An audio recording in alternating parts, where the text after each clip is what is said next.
Bonjour humanité, bonjour Afrique. Je crois qu'il est temps que nous lisons le monde dans sa réalité. Nous sommes à un carrefour de l'histoire de l'humanité où l'Afrique ne peut pas ne pas choisir, ne peut pas ne pas prendre une position claire sur l'échiquier international pour donner une direction à la lutte de libération de l'Afrique. On n'a pas le choix. Ou nous agissons, ou nous allons subir l'offensive de l'OTAN, c'est-à-dire de l'Occident collectif sur le continent africain, est bien visible sous les yeux de tout le monde. Qu'est-ce que vous voulez que je fasse? Que j'ajoute ma voix aux voix des analyseurs? Que je ne suis pas en train de critiquer, c'est juste qu'on analyse les situations, qu'on explique à nos populations. Même la propagande, ils le font, nous le faisons aussi. La propagande fait partie des instruments de combat. Le combat médiatique, le combat de l'information. Je comprends tout ça. Et j'ai toujours félicité la jeunesse africaine dans sa transmission des messages que nous envoyons au reste de l'Afrique. Mais nous sommes à un tournant de l'histoire où la guerre bat son plein en ce moment. L'AES est encerclée. Toutes les stratégies que l'Occident est en train de mettre sur pied à travers les Nations Unies, à travers leurs ONG, à travers la violence sémée par les terroristes, pilotée par la CIA, les services secrets occidentaux.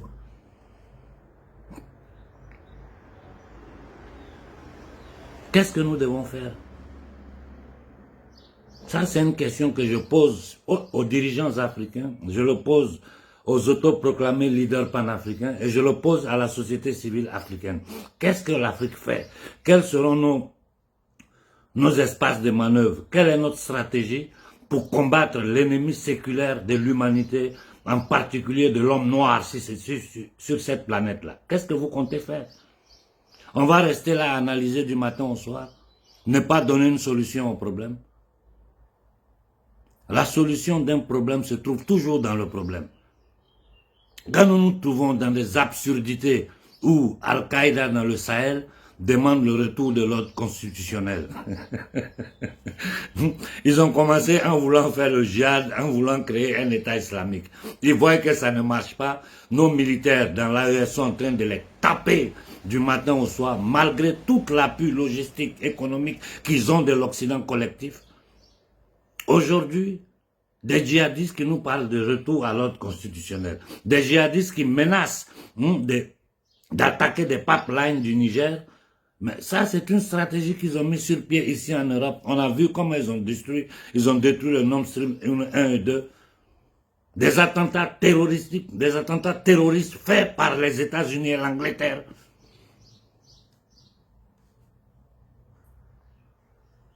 On a fuité ici les audios des officiels allemands qui s'apprêtaient à commettre des attentats en Russie. On a vu dernièrement l'attentat qui s'est passé en Russie. On voit comment ils menacent ici en Occident les dirigeants occidentaux qui tentent d'ouvrir la bouche. On voit comment ils les menacent. On a écouté les dernières déclarations du président serbe, je crois serbe ou je ne me rappelle pas, de quelque part de l'Europe, je crois que c'est là, non. Je ne me rappelle pas bien de quel pays il s'agit, qui est sorti dans une déclaration où il a dit d'ici 3-4 mois, la guerre mondiale va éclater sur le plan global. On les voit aller se réunir au G7, c'est-à-dire les 7 pays les plus industrialisés de l'Europe collective. Et toutes les décisions qu'ils vont prendre là-bas, c'est balancer 50 milliards, qu'ils vont puiser sur les intérêts des avoirs russes confisqués, pour continuer la guerre en Ukraine, sachant bien que cette guerre est perdue. On voit leur comportement en Palestine, où les cours de justice internationale sont menacés. Timidement, l'ONU tente d'ouvrir la bouche, l'ONU est menacée. Nous savons tous que l'ONU n'est rien d'autre qu'un instrument pour légitimer les banditismes dans le monde, les suprématies dans le monde. La Cour pénale internationale qui ne paie rien contre des criminels de guerre qu'on fait passer sur la télévision, première soirée en France. Le crime qu'ils sont en train de commettre au Congo sous nos yeux, nous allons revenir sur la situation au Kenya les prochaines heures. Aujourd'hui, c'est le président du Kenya, ils ont fait du Kenya leur fief en Afrique. Le Kenya est devenu un paradis fiscal. Aujourd'hui, j'utilise ces nègres de salon président du Kenya pour tenter de déstabiliser encore l'Afrique centrale. En Haïti, où ils ont pris des gangs, ils ont pris des gangsters, c'est-à-dire des gangsters, ils les ont mis la veste et la cravate, ils les ont mis à la tête du pays, et ils demandent au fils du Kenya d'aller mourir là-bas pour des gangsters, parce que l'Amérique doit tenir Haïti sous contrôle et envoyer d'autres noirs pour aller faire le sale travail. Le président du Kenya, toute l'Afrique doit se lever contre lui. Qu'est-ce que vous voulez que moi je dise? Qu'est-ce que je peux dire que déjà les autres ne sont pas en train de dire? Il faut donner une solution au problème africain. Et donner une solution au problème africain, c'est prendre notre responsabilité devant l'histoire. Je ne vais pas perdre mon temps à rentrer dans des débats si Sonko le truc qu'ils ont mis comme président du Sénégal. J'ai dit le truc qu'ils ont mis comme président du Sénégal. La direction qu'ils sont en train de prendre est sous nos yeux. Je ne vais pas rentrer dans des débats inutiles avec des ignorants, des indignes, des inconscients qui ne se rendent pas compte que les actions de Sonko et son ami sont en train de mettre à risque le futur de toute l'Afrique, pas seulement du Sénégal. Appeler l'Union européenne pour venir sécuriser les frontières du Sénégal. L'Union européenne n'a pas une armée. Indirectement, ça signifie quoi? Quant à la situation au Mali, j'ai écouté le discours de Choguel qui a été très clair. Et je répète encore de nouveau, Assini a déraillé. Maintenant, je ne sais pas si depuis le départ, il était dans la trahison ou si c'est chemin faisant les pressions qui l'ont mis dans la trahison. Mais autour d'Assini au Mali, les gens ne font que voler. Ils ne font que faire des luttes de pouvoir. Assini y compris. Avoir livré le Mali au Fonds monétaire international, à la Banque mondiale, est un crime contre les Maliens. Vous ne savez pas l'entité, la gravité de cet acte-là. Voilà pourquoi, quand nous parlons, vous ne vous rendez même pas compte des alertes que nous sommes en train de lancer. Comment ils font pour dominer le monde entier? C'est à travers les institutions Bretton Woods, à travers la Banque mondiale, le Fonds monétaire international, qui viennent nous mettre avec des miettes, nous endetter, et après arriver avec les ajustements structurels, détruire notre économie qui est déjà inexistante. Pendant que le Mali est en guerre, pendant que tous les jours les soldats maliens affrontent l'armée informelle de la CIA. Mais moi je ne comprends pas cette dichotomie, je n'arrive pas à me l'expliquer. Comment nous combattons contre la CIA à travers les hommes armés qu'ils ont déversés dans le Sahel après avoir détruit, assassiné Kadhafi. Et nous partons vers ces mêmes gens-là pour qu'ils nous prêtent de l'argent pour des miettes qui ne serviront à rien au Mali si ce n'est pas encore serrer la corde autour du cou des Maliens. Où est la logique dans ça? On ne peut pas parler, quand on parle des indignes, des inconscients, des esclaves qui ne sont pas conscients de leur état d'esclaves, ces lèvres-là, ils sortent pour nous insulter. Et je dis clairement ici devant toute l'Afrique au colonel Koïta, tu ne pourras pas tromper les Maliens. Ou tu te mets sur la ligne droite, tu fais ce que le peuple malien demande, ce que les peuples africains demandent. Et tu vas sortir avec honneur. Ou si tu continues dans ce jeu de 3 cartes-là, tu vas partir avec la honte. Avant toi, ceux qui ont fait ça, qui se sont mis au service des Occidentaux, les Alpha Condé, les Daniba, toute cette compagnie-là, quand le peuple est conscient, ils finissent par tomber. Tu vas tomber, tu vas finir dans la honte, toi, ta famille et ta descendance. Tu es devant l'histoire, l'Afrique te regarde. Et il ne faut pas penser que nous allons vous permettre de faire les jeux des 3 cartes en vous appuyant sur des inconscients que vous appelez vidéomans qui viennent attaquer quiconque ouvre la bouche. Être président, c'est pas forcé. Si tu n'es pas capable, tu dégages. Au Mali, il y a des hommes fiers, dignes, qui sont prêts à prendre le pouvoir et mener en avant ce combat. Mais comment nous pouvons sortir du franc CFA si d'un côté le jeune capitaine Ibrahim Traoré, seul en train de lutter contre les impérialistes, avec ses déclarations, avec ses positions, avec ses stratégies, au moins en lui on voit une cohérence. Mais en Assini, quelle cohérence vous voyez? Quelle cohérence vous voyez? Ceux que tu es en train de combattre, qui sont en train de tuer nos populations, tu vas prendre l'argent avec eux, et tu veux que nous, on te supporte dans ça, sachant que très bien à quoi sert la Banque mondiale, le Fonds monétaire international. C'est pas moi qui dis, c'est tous les analystes internationaux, tous les historiens, tous les intellectuels, Tout le monde sait à quoi sert la Banque mondiale, le Fonds monétaire international. Donc ne tentez pas de mentir aux Africains. J'ai dit aux Sénégalais, vous êtes devant votre destin. Si vous voulez rester dans l'émotion pour soutenir ces populistes, ces traites de Sonko et sa bande, supportez-les, c'est vous qui allez payer le pot cassé. Mais que tout le Sénégal sache que toute l'Afrique vous retiendra responsable si le Mali est déstabilisé à travers le Sénégal. C'est le peuple sénégalais qui sera responsable parce que c'est vous qui avez soutenu ces voyous à la tête de l'État sénégalais. On a des gens comme Alassane Ouattara qui se baladent sur l'échiquier international pour serrer la main à ce dépravé mental de Zelensky. Des gens comme Ouattara qui sont en train de légitimer le franc CFA, que les Occidentaux eux-mêmes ont dénoncé. Que le monde entier sait que c'est un crime contre l'humanité, c'est un génocide monétaire. Alors Ouattara se lève pour aller sur l'échiquier international, pour aller défendre ça. Quand je vous dis que cet homme est un démon incarné dans un corps humain, sans honte, ni gêne, après avoir tué en Côte d'Ivoire. Pourquoi la Cour pénale internationale n'appelle pas Ouattara si Babo est libéré?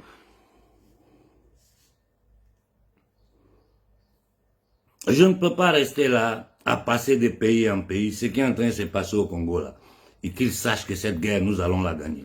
Nous n'allons jamais livrer le Congo aux marchands de la monnaie, de la dette et de la mort, quel que soit le prix à payer. Et aux Congolais, je vous ai dit, les Ouazalendo sont en train de lutter, le peuple congolais lutte, mais il y a des actions à poser au Congo pour neutraliser ces gens-là. Et ces actions-là sont simples.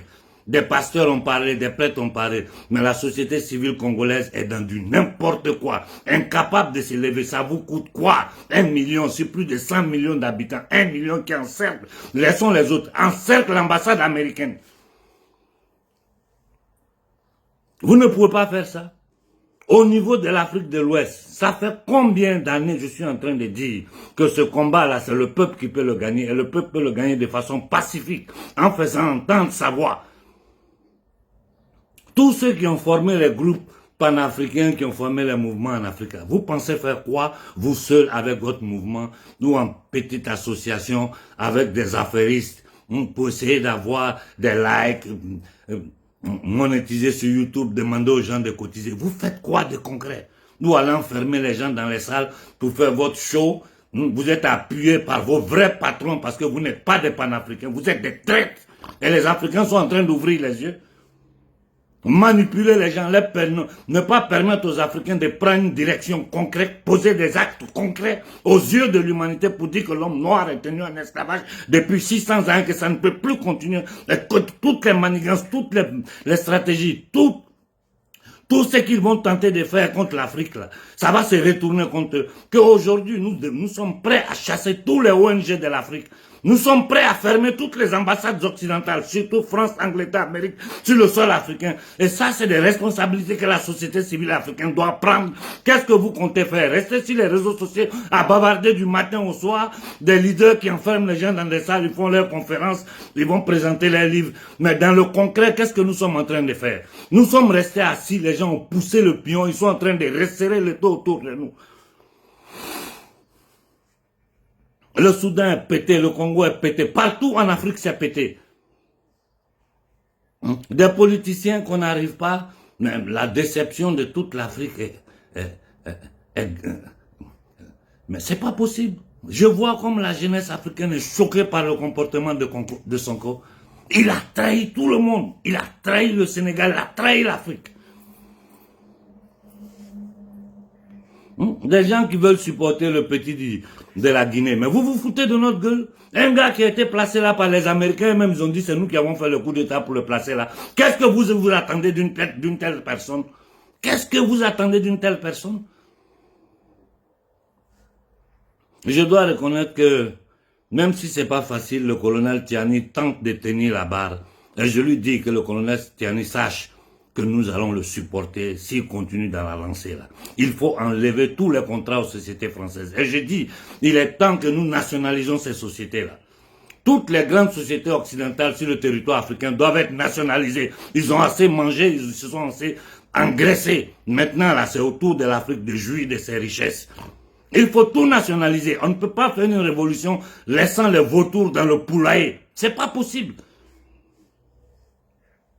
Et notre problème, le problème principal, primordial à régler est le franc CFA. Tant que nous sommes dans cette monnaie-là, l'Occident collectif va se nourrir de notre chair et de notre sang. Vous voulez le comprendre, oui ou non?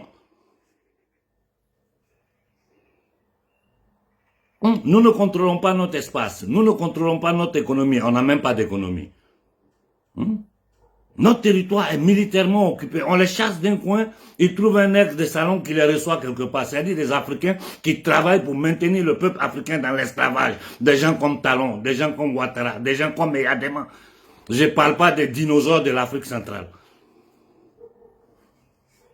Et ces gens-là arrivent avec des miettes à payer la conscience des soi-disant jeunes leaders panafricains. Ils ont créé une armée de vidéomans pour tenter de se protéger. Au point où nous sommes arrivés, personne ne peut se protéger. C'est terminé. Parce que les Africains savent c'est quoi que le franc CFA. Les Africains savent comment et pourquoi le franc CFA a été créé. Et les dégâts, le génocide que cette monnaie-là crée dans la société civile africaine de ces 15 pays. Les Africains savent que toute l'économie africaine est pilotée par l'Occident, par les multinationales. Ça fait 100 ans, ils disent, ils ont versé des milliards sur le sol africain. Où sont les résultats? On n'a pas d'eau courante, d'eau potable, on n'a pas de courant, on n'a rien. Même ce que nous cultivons, ce que nous mangeons, nous n'avons pas le droit de le cultiver. Ils vont nous présenter aux yeux du monde comme des affamés, le blé qui va venir de Russie, qui va venir de là, pour nourrir les Africains, comme si nous étions des invalides incapables de travailler, alors qu'en Afrique, les gens travaillent durement.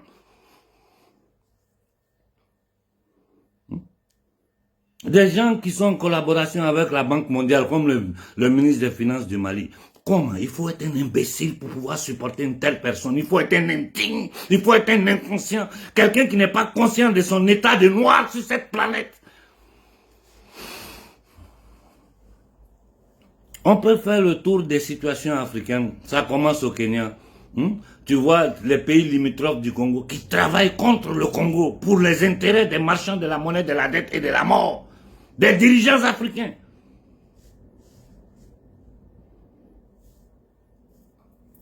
Qu'est-ce que vous attendez? Les Ivoiriens, vous avez peur de quoi? Ouattara est un homme fini, c'est un cadavre qui marche. Il suffit que le peuple ivoirien s'élève là. Ouattara est parti.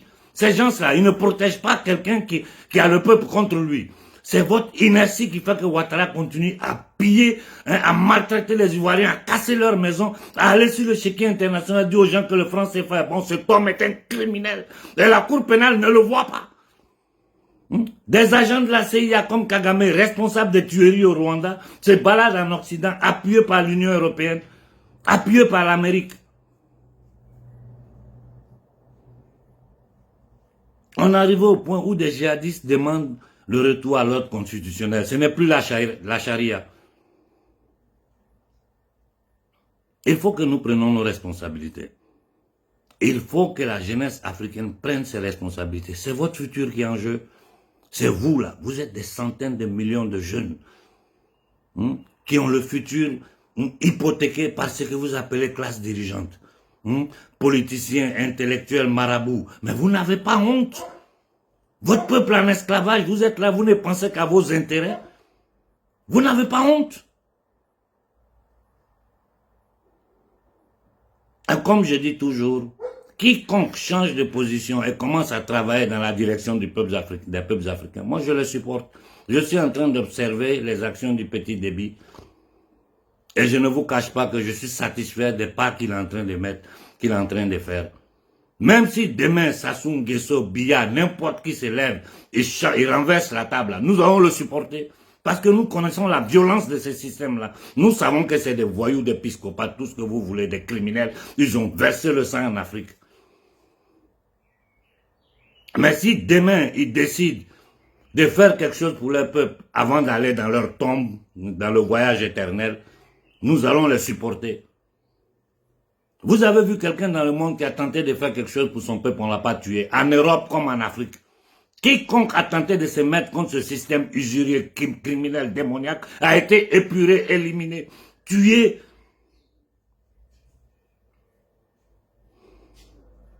Et je crois que le capitaine Ibé doit avoir l'attention de toute l'Afrique. Il faut protéger ce jeune homme. Il est en train de prendre des positions. Mais souvent, quand je pense à lui, je dis, bon Dieu, quel courage. Cependant, Koïta est en train de mentir aux Maliens, faire semblant. Il faut arrêter ça, Koïta. Tu ne peux pas, tu ne pourras pas. Prends la bonne direction. Et tu auras le soutien de toute l'Afrique. Mais si tu veux faire ces jeux de 3-4, tu vas finir dans la honte. J'ai dit la même chose à Sonko. Mais j'ai dit aux Sénégalais, si Sonko sera la voie de déstabilisation, de souffrance de l'Afrique, là, vous, peuple sénégalais, vous êtes responsable parce que c'est vous qui allez permettre cela. À peine il arrive au pouvoir, il était dans l'opposition, il attaquait la franc-maçonnerie. À peine il arrive au pouvoir, son premier acte, c'est appeler un des plus notoires francs-maçons de la France pour venir nous parler de LGBT sur notre territoire. Après ça, son nègre de salon va se balader en France dans des réunions avec Gavi, Bill Gates, ces assassins-là, pour parler de quoi inoculation en Afrique. Vous n'allez inoculer aucun Sénégalais. Vous pensez que les Sénégalais sont bêtes? Ils ne savent pas c'est quoi qu'est Gavi, c'est quoi qu'est Bill Gates, c'est quoi qu'est l'OMS, dirigé par un psychopathe comme Bill Gates, un eugéniste et un ex-terroriste éthiopien. Je vais m'arrêter là et je vous dis, il faut que toute l'Afrique prenne conscience.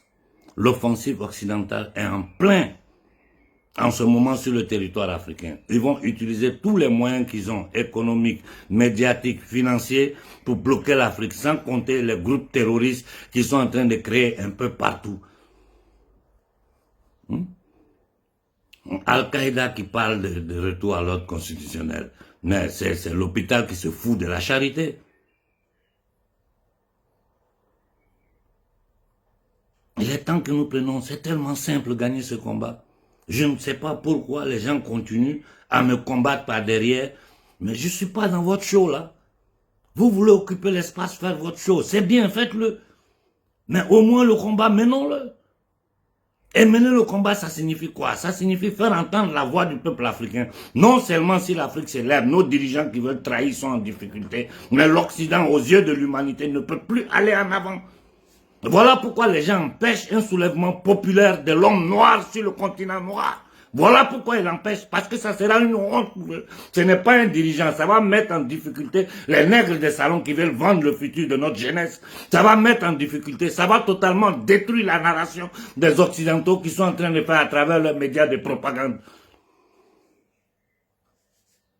Travaillons dans ce sens-là. Nous sommes arrivés à un point où je ne peux pas me limiter à critiquer. J'ai dit, moi j'ai les bras ouverts vers tout le monde.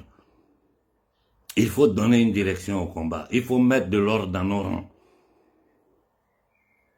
Et sortir de notre ego, essayer d'être devant. Je vous ai dit, ça ne m'intéresse pas être devant.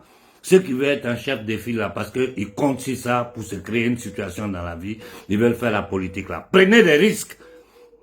Ne continuez pas à lancer des discours abstraits, à tenter de dépister la jeunesse, à tenter de semer la confusion dans la tête des gens.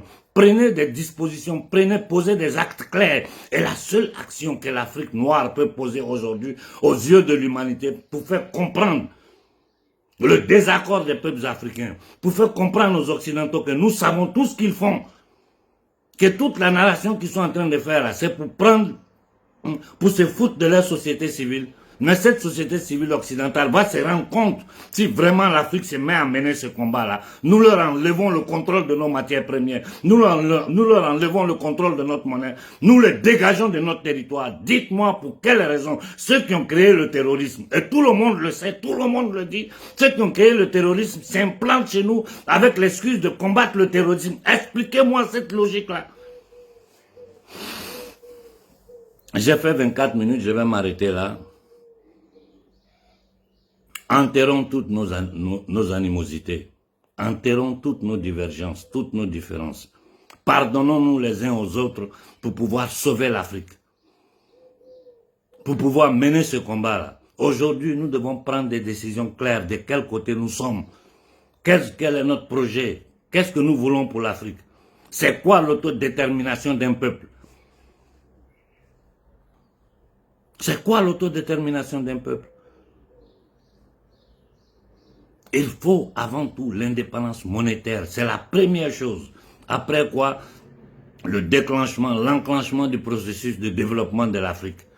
Une monnaie basée sur nos richesses qui n'a rien à voir avec le faux papier des Occidentaux. Une monnaie basée sur un collatéral réel, c'est-à-dire la richesse de l'Afrique.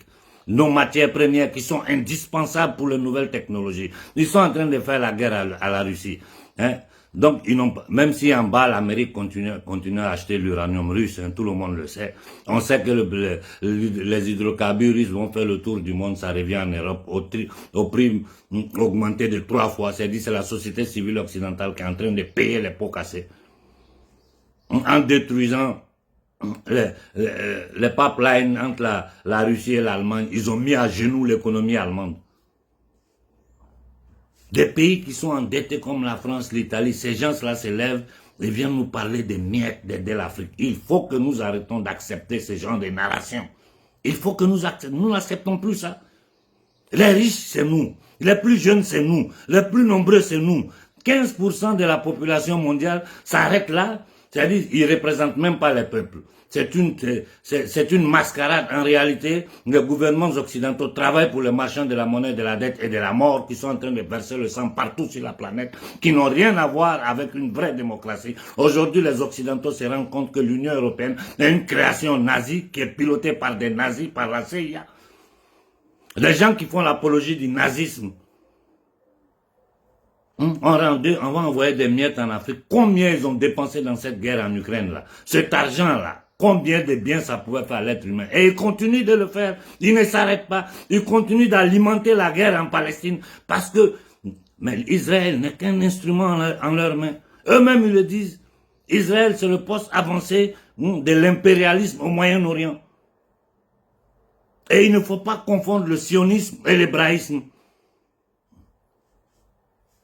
Les Juifs sont les premières victimes de ce système-là. Depuis le début, depuis le 7 octobre dernier, plus de 300 000 Israéliens ont quitté Israël.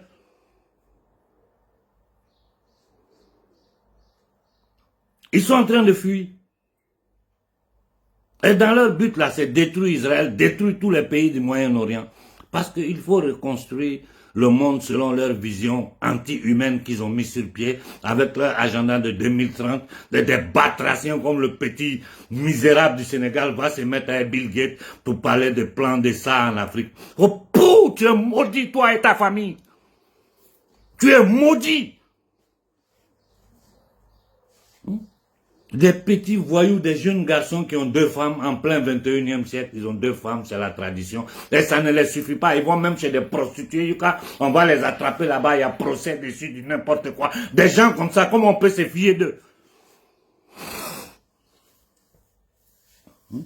Qui considèrent la femme comme un être inférieur. Un homme qui a 2 femmes. Si ta femme veut prendre 2 hommes, tu vas accepter. Et vous appelez ça tradition? Arrêtez de vous foutre de la gueule des Africains.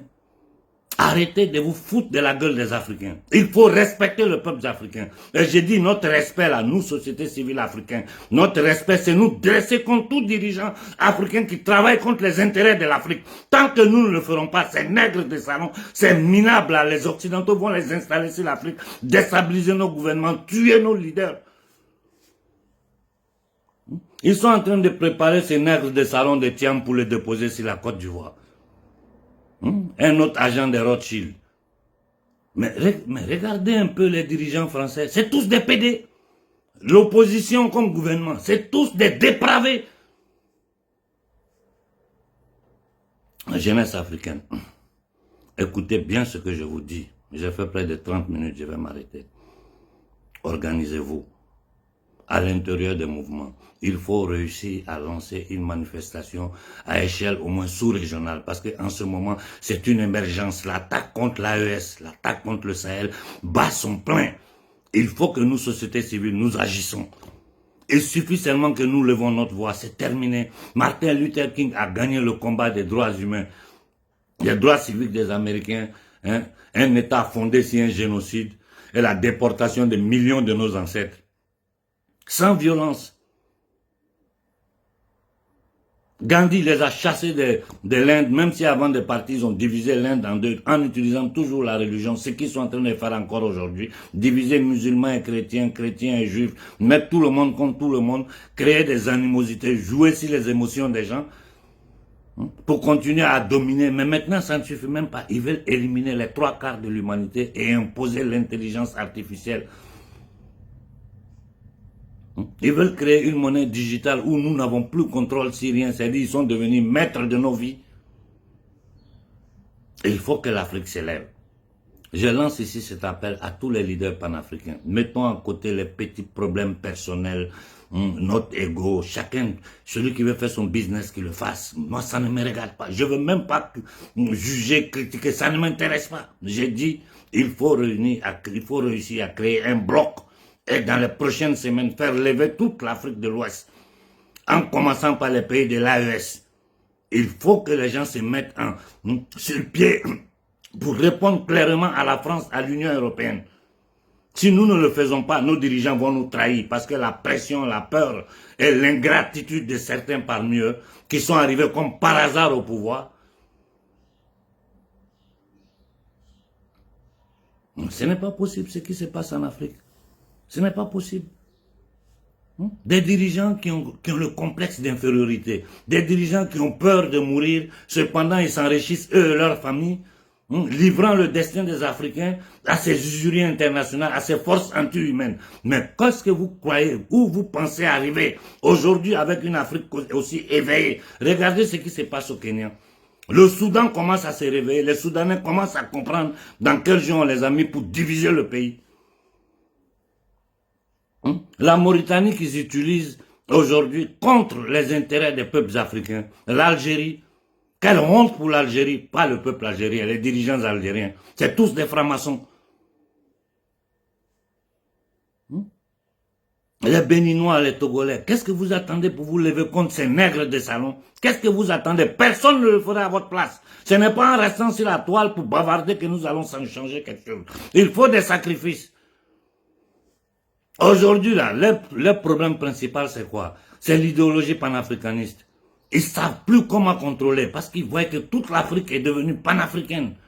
Ils créent les panafricanistes de gauche. Ils achètent la conscience de certains activistes panafricains qui ne font que se balader, raconter des bêtises aux gens, faire les petits intérêts.